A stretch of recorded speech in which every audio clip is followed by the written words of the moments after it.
semuanya, perkenalkan nama saya Tazwa Auralika, perwakilan dari kelompok research saya. Di sini saya akan mewawancarai salah satu pemandu wisata yang ada di Museum Bala Putra Dewa. Ayo dengan Selamat siang, selamat datang di Museum Negeri Provinsi Sumatera Selatan Bala Putra Dewa.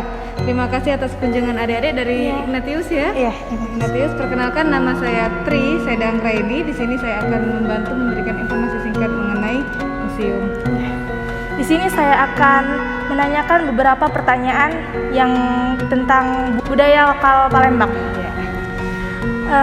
Apa yang menjadi faktor tergerusnya kebudayaan lokal, khususnya kebudayaan asli Palembang di zaman sekarang?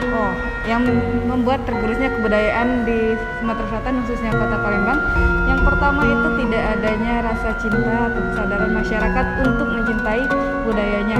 Belum lagi sekarang modernisasi, globalisasi, dan asimilasi budaya sangat berpengaruh.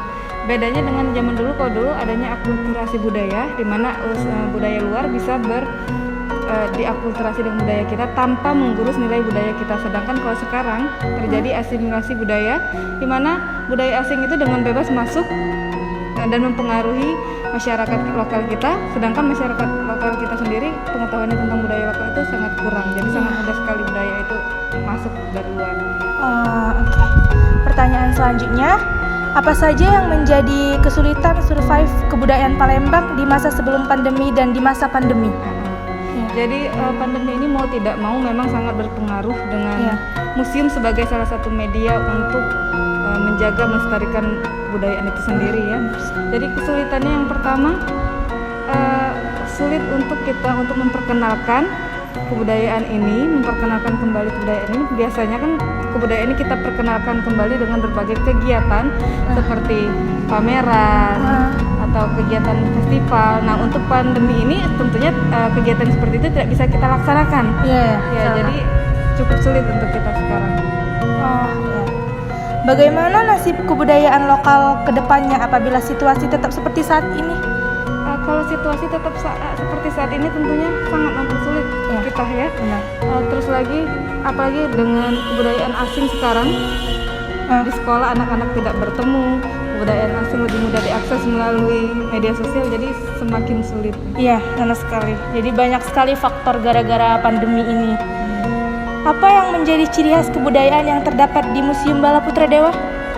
Ciri khas tertentu tentunya kita tidak ada, karena di sini kita adalah media yang mencari, memamerkan dan mempublikasikan benda. Jadi kita hanya memamerkan produk-produk budaya, bukan kebudayaan itu sendiri.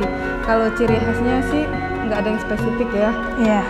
Kita karena umum, mulai dari kebudayaan dari masa megalit sampai dengan modern sekarang kita punya di sini.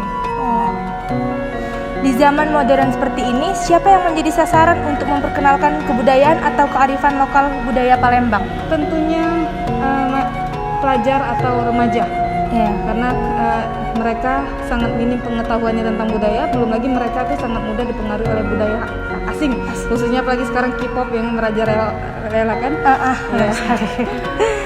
Di mana titik tersulit dalam mempertahankan kebudayaan atau kearifan lokal budaya khususnya dari pihak Museum Bala Putra Dewa sendiri?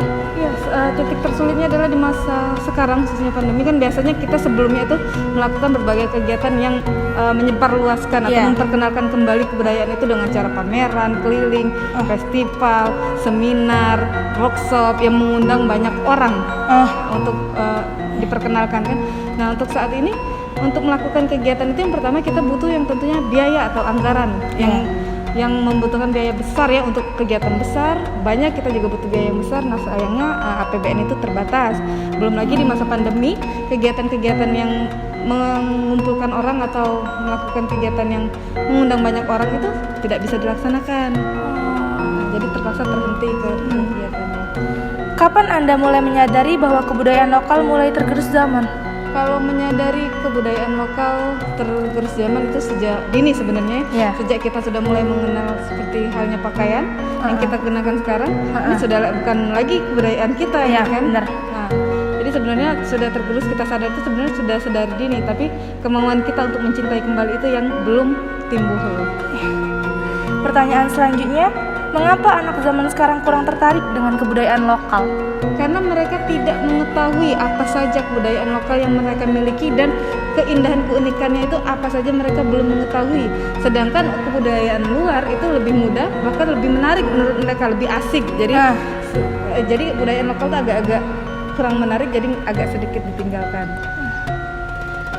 Bagaimana pihak Museum Bala Putra Dewa menyikapi perubahan selera masyarakat di era globalisasi agar kebudayaan Palembang dapat lebih dikenal banyak orang?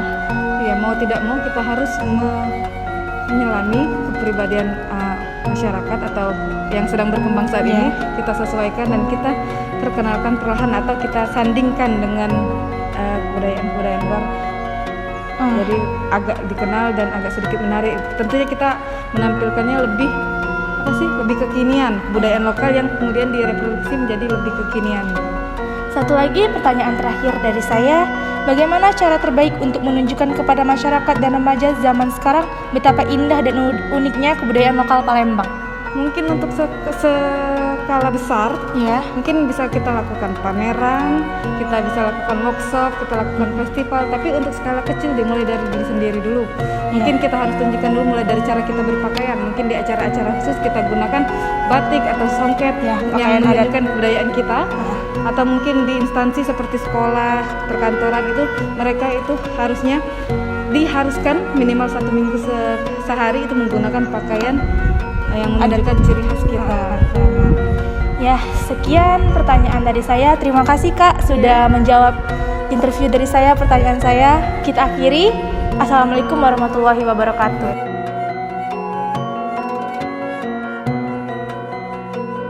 Oke semua, sekarang saya sedang berada di Rumah Limas. Mari kita lihat apa sih yang ada di dalam isi Rumah Limas ini. Nah, sekarang kita sedang berada dengan pemandu isi ibu dengan nama Ibu Ella, Ibu Nerala, dipanggil dengan Ibu Ella. Iya. Oke, Ibu bisa jelasin Bu apa aja sih yang ada di Rumah Limas ini? Kita mulai aja ya dari sini. Silakan. Rumah Limas ini adalah rumah adat kita Palembang.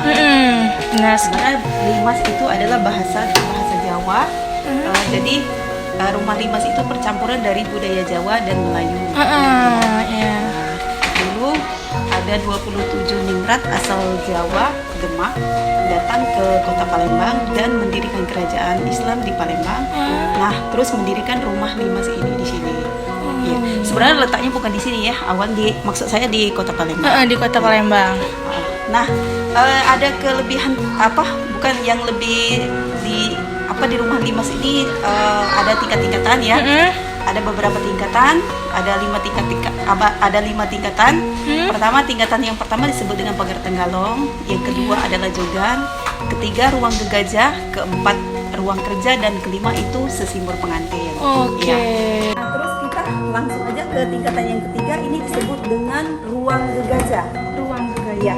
Ruang gegajah ini difungsikan adalah untuk tamu kehormatan atau tamu orang-orang yang lebih dituakan dan dihargai, seperti kepala suku, istilahnya orang-orang yang berpangkat lah. Jadi ditempatkan di situ. Jadi ditempatkan di sini. Di sini. Ya.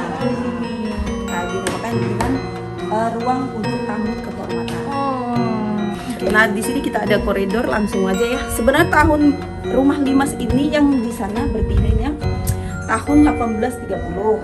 Pemiliknya Sarip Abdurrahman Al-Habsyi, kepala suku bangsa Arab asal koloni Belanda. Nah, terus yang ini berdirinya 1835, bedanya 5 tahun.